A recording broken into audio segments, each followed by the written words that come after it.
That's right, Pete. It was all Irish from the beginning. The team started off on a 12-4 run, and they did not look back as they took this one wire to wire here tonight. Earlier this week, head coach Mike Bray implored the students to please come out and support his squad, and boy, Pete, did they ever tonight. Purcell was rocking as the Irish ran the Tigers out of the gym in front of a packed house. The Irish are now a perfect 7-0 at home and off to their best conference start since 2017. Their next challenge will come on the road this Saturday at Virginia Tech. Ahead of their Elite Eight matchup Saturday, the Notre Dame men's soccer team is staying loose and preparing to face off with a Pitt team that they've seen and beaten twice already this year. But in order for them to be ready for their matchup, the team is calling on their fans to help make Alumni Stadium a nightmare for Pitt on Saturday. I just love this group of seniors that has seen us through this pandemic the last couple years, and I think with their last home game, I just love to see a huge crowd, and it just makes such a, whether it's 5%, 10%, whatever we want to say, it's just a little easier to run hard when someone's cheering you on. We're looking forward to having a big crowd out there come Saturday, and we really need the entire Notre Dame community to be there with us, and we rely so heavily on the support of our community. It gives us that extra push on the field. It's our 12th man, as we like to say. So we're just hoping that the entire Notre Dame community can come out. A big crowd is only part of what will help the Irish bring home a dub on Saturday. They've beat this Pitt team twice, both shutouts. Coach Riley says his team knows how to beat the Panthers. Now, they just have to execute. I think they have confidence, and we've played well in the first two games, but we haven't played our best game against them, so I think we're excited about the challenge to play our best game against them, and I think it goes for all the players. Just continuing what we've been doing, outworking teams, outcompeting teams, sticking to our game plan and executing well.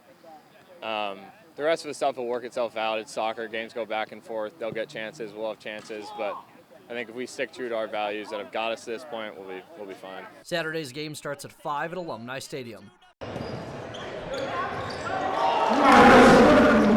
Every time Marcus Burton steps on the floor, his mission isn't just to win.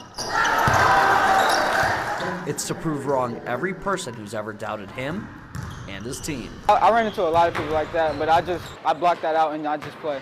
Wanting to prove people how good I am and how good my teammates are and how good Penn basketball is.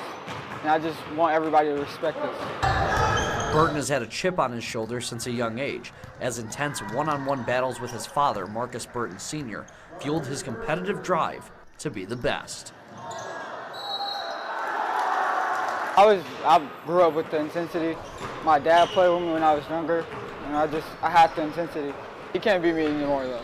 He was able to beat me for a long time, but now if I play him now, he can't beat me. Marcus has a tremendous drive for success. He is an extremely competitive individual.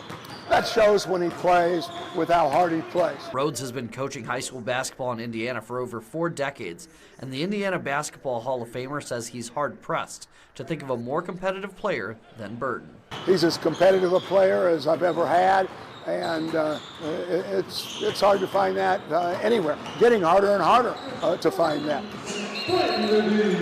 Reporting for WSBT 22 Sports, I'm Leo Goldman. We start tonight with some new developments from Bears camp. NBC Sports Chicago is reporting that Bears head coach Matt Nagy has been informed that he will not be brought back next season, and that this Sunday's game against Minnesota will be his last with the organization. And of course, we can't forget about those Colts. They're playing this weekend against Jacksonville. Technically still haven't clinched a playoff spot, but they're hoping to lock that up this weekend, and who knows, maybe they can make a run. All right, Colts fans, I got good news and I got bad news. The good news, if the Colts beat the Jaguars on Sunday, the worst team in the NFL, they're officially in the playoffs. The bad news is if they lose to Jacksonville, a place where the Colts have not won in 7 years, the road to the playoffs gets very difficult. Kevin Durant was more of who to look out for tonight in Indy. Check out the rack attack by KD. Nets trailed early on in this one. Story of the night was Lance Stevenson making his return to Indy. He beats the buzzer at the end of the first. Pacers led after 1. We'll skip ahead to the third. Pacers up big. How about Lance Stevenson again? This was his night, folks. Drills the deuce to extend the lead for the Pacers. Crazy night for Lance Stevenson. A few possessions later, you know his name, you know who he is. Kevin Durant, deadly from 3. The Slim Reaper strikes again. Crazy night for him as well. To the fourth, Patty Mills, one of the most underrated guys on the team. In the corner, nothing but nylon. The 3 nets the lead for Brooklyn for the first time since the first quarter. Nets would hold on to get the win 129 to 121. Durant with 39, Stevenson with 30 points in his first game back.